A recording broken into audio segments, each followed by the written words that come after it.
वालेकुम स्टूडेंट्स, आप लोग खैरियत से होंगे।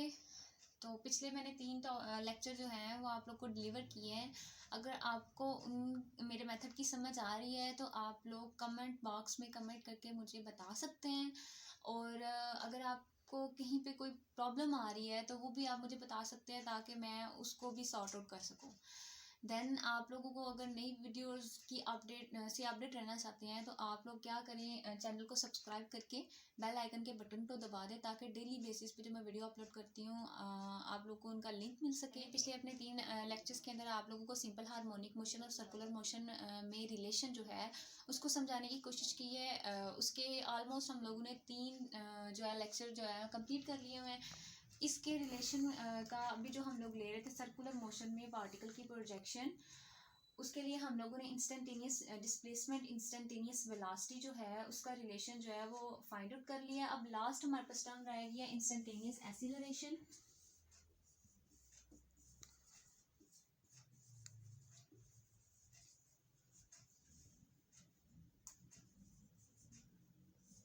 इंस्टेंटेनियस एक्सीलरेशन बेसिकली हम लोगों ने पहले डिस्प्लेसमेंट जब फाइंड आउट किया है तो हमारे पास डिस्प्लेसमेंट में चेंज आने की वजह से वेलोसिटी आ जाएगी और वेलोसिटी में चेंज आने की वजह से हमारे पास एक्सीलरेशन आ जाएगा।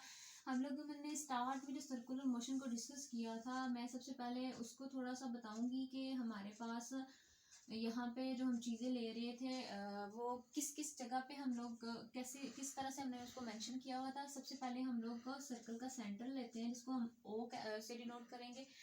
देन हम लोग इसको सिंपल हार्मोनिक मोशन में कहते हैं। ये हमारे पास क्या है, मीन पोजीशन। ये मेरे पास क्या है, मीन है इसका।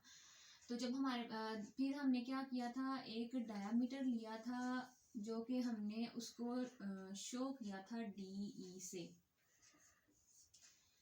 DE से पार्टिकल मेरे पास जब रेस्ट पे होगा तब वो O1 पे होगा।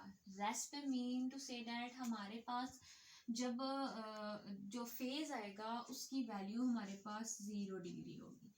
नेक्स्ट मैंने क्या किया है, पार्टिकल को मूव करवाया है पॉइंट P पे। तो हमारे पास पार्टिकल जो मीन पोजीशन के साथ एंगल बनाएगा बच्चे वो थीटा होगा। अब हमारे पास जो टॉपिक आ रहा है, क्वेश्चन आ रहा था, हम लोगों ने क्या करना था, इस पार्टिकल की प्रोजेक्शन देखनी थी और उस प्रोजेक्शन को यूज करके हम लोगों ने जो है वो इंस्टेंटेनियस एक्सीलरेशन फाइंड आउट करना है। तो मैं पार्टिकल की प्रोजेक्शन करवा देती हूँ, डायमीटर के ऊपर उसको शो करवा रही हूँ n के साथ। अब हमारे पास हमने लास्ट टॉपिक जो है उसमें बताया था कि हमारे पास इन दोनों के दरमियान जो जिसको हम रेडियस ले रहे होते हैं सर्कल की फॉर्म में, सिंपल हार्मोनिक मोशन में जब इसको रिलेट करेंगे तो ये हमारे पास डिस्टेंस आएगा x0, या इसको हम मैक्सिमम एम्पलीट्यूड भी कह सकते हैं। और हम लोग जो मीन पोजीशन से अपर एक्सट्रीम पोजीशन की तरफ डिस्टेंस कवर करेंगे उसको हम कहेंगे ये हमारे पास x है। उसके अलावा एक और मैंने आपको चीज़ इसमें मेंशन की थी कि हमारे पास अल्टरनेट इंटीरियर एंगल्स जो हैं वो क्या होते हैं, इक्वल होते हैं बच्चे। तो ये मेरे पास ये भी क्या होगा, थीटा होगा। नेक्स्ट मैं इसको आगे लेके जाती हूँ इंस्टेंटेनियस एक्सीलरेशन की तरफ। इसमें डायरेक्शन एक रहेगी मेरे पास, जो डिस्प्लेसमेंट है उसकी जो डायरेक्शन है हमारे पास वो क्या है, अपवर्ड डायरेक्शन है। अब जरा इंस्टेंटेनियस एक्सीलरेशन की तरफ आते हैं कि मैंने सिमिलरली उस तरह सर्कल ले लिया है, मेन पोजीशन लूंगी O। जब हमारे पास पार्टिकल जो है वो रेस्ट पे है देन तो वो हमारे पास O1 होगा। डायमीटर में इसका ले रही हूँ DE, क्योंकि सिंपल हार्मोनिक मोशन में हम लोग मेन पोजीशन के साथ 2 एक्सट्रीम पोजीशन लेते हैं, उस एक पॉजिटिव और एक नेगेटिव हम लेते हैं। अब मैं इसमें ज़रा पार्टिकल की वो ही चीज़ें मेंशन करने लगी हूँ जो भी मैंने लास्ट जब हमने डिस्प्लेसमेंट के केस में लिया था। ये हमारे पास पार्टिकल मूव कर रहा है, जब रेस्ट से वो अगली पोजीशन पे मूव करता जाएगा हमारे पास मीन पोजीशन के साथ थीटा एंगल बनाएगा। इसकी हमने बेसिकली प्रोजेक्शन को डिस्कस करना होता है क्योंकि हमने पार्टिकल को जो है वो सर्कमफेरेंस पे नहीं लेना होता। हम लोगों ने पार्टिकल को मीन पोजीशन और अपर एक्सट्रीम पोजीशन और लोअर एक्सट्रीम पोजीशन के बिटवीन में देखना होता है। तो जो मैंने प्रोजेक्शन नॉर्मल ड्रा किया है बच्चे वो मेरे पास n है, एंगल जो ये बना रहा है वो मेरे पास थीटा है। अब यहाँ पे हमारे पास एक और चीज़ होती है कि हम लोग क्या कर रहे हैं, पार्टिकल को मूव करवा रहे हैं सर्कल में। तो ऐसी हम लोगों ने पीछे ये 5 चैप्टर में डिस्कस किया है कि ऐसी फोर्स जो क्या करे, पार्टिकल को स्ट्रेट पाथ के बजाय सर्कुलर पाथ में बेंड करे, वो हमारे पास सेंट्रीपिटल फोर्स होती है। और सेंट्रीपिटल फोर्स में हमारे पास सेंट्रीपिटल एक्सीलरेशन आता है, जो क्या करता है, पार्टिकल को उसके सेंटर की तरफ लेके आता है, पार्टिकल को क्या करता है, उसके सेंटर की तरफ लेके आता है। तो हमारे पास यहाँ पे जो एक्सीलरेशन की डायरेक्शन होगी, जो कि हम पार्टिकल का ले रहे हैं बेटा, वो सेंटर की तरफ होगी। सिमिलरली अगर मैं यहाँ पे देखूँ तो मेरे पास ये जो डायमीटर के ऊपर एक्सीलरेशन होगा, या मैं इसको अगर यहाँ पे पहले ले लेती हूँ डिस्टेंस, उसकी जो मेरे पास डायरेक्शन होगी वो भी क्या होगी, सेंटर की तरफ होगी। अब जरा टॉपिक की तरफ आ जाते हैं कि टॉपिक हम लोगों ने उसी तरह सिमिलरली लेना है जैसे हमने लास्ट टाइम रिलेशन जो है वो यूज़ किया था एंगुलर और लीनियर वेलोसिटी का। जो सर्कल में मूव करवाती है वो हमारे पास किसी भी पार्टिकल को सेंट्रीपिटल फोर्स मूव करवाती है, और हमारे पास सेंट्रीपिटल फोर्स में जो एक्सीलरेशन हो रहा होता है वो किसकी तरफ, हमारे पास पार्टिकल को लेके जा रहा होता है उसके सेंटर की तरफ।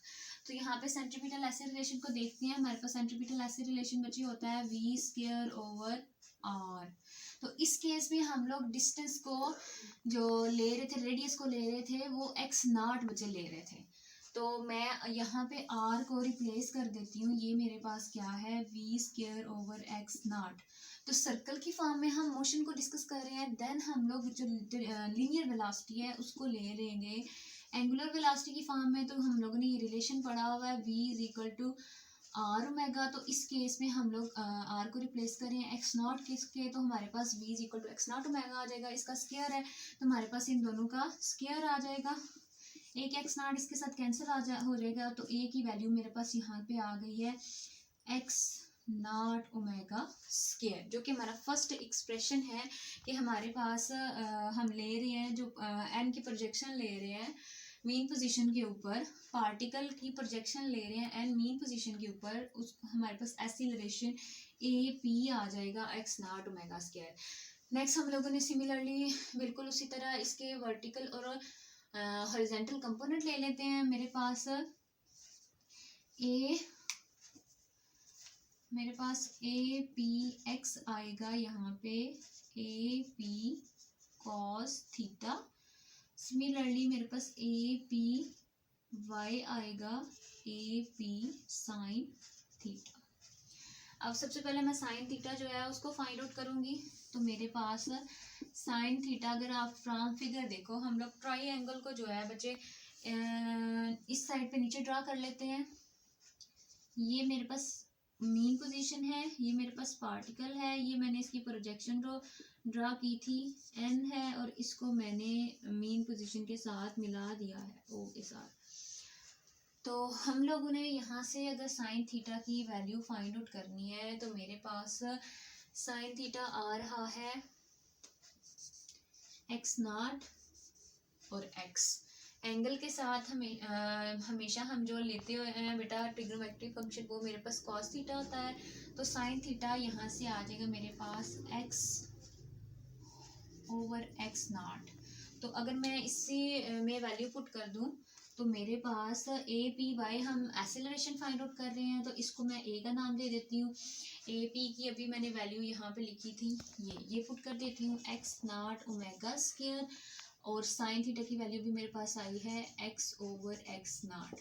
यहाँ से एक्स नॉट के साथ कैंसिल हो जाएगा, ए हमारे पास आ जाएगा ओमेगा स्क्वायर।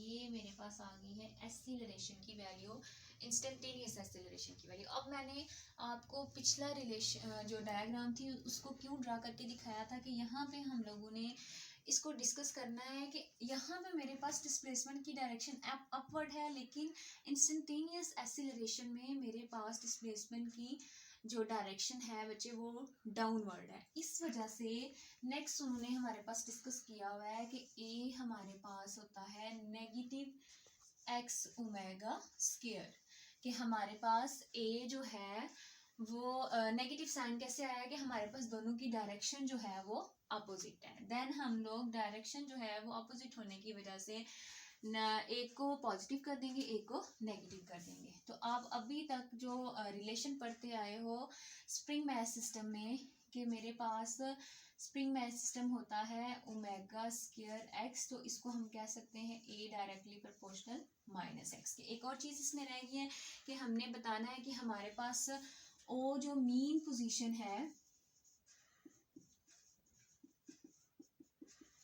मीन पोजीशन पे मेरे पास जो एंगल की वैल्यू आएगी वो 0 डिग्री आएगी। सिमिलरली मेरे पास मीन पोजीशन ओ जो है, सिमिलरली मेरे पास ओ टू डी पे जो है वो आएगी 5/2।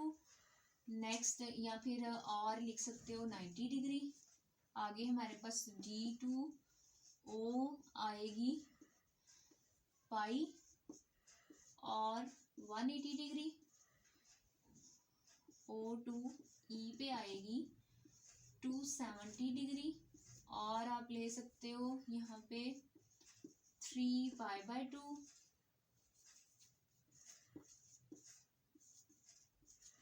नेक्स्ट ई टू ओ दोबारा से हमारे पास आ जाएगी 2π और 360 डिग्री। तो हम लोगों का ये टॉपिक जो था इंस्टेंटेनियस एक्सीलरेशन, हम लोगों ने फाइंड आउट करना था जब हम पार्टिकल की प्रोजेक्शन ले रहे हैं डायमीटर के ऊपर सर्कल के अंदर, देन हमारे पास एक्सीलरेशन की क्या वैल्यू आएगी, a = -x ओमेगा स्क्वायर। अगर आप इसको जो हमने last horizontal spring mass system जो है वो देखा था, उसमें हमारे पास a जो है इसको हम कह सकते हैं कि हमारे पास डायरेक्टली प्रोपोर्शनल है डिस्प्लेसमेंट के, नेगेटिव डिस्प्लेसमेंट के। अल्लाह हाफिज़ बेटा।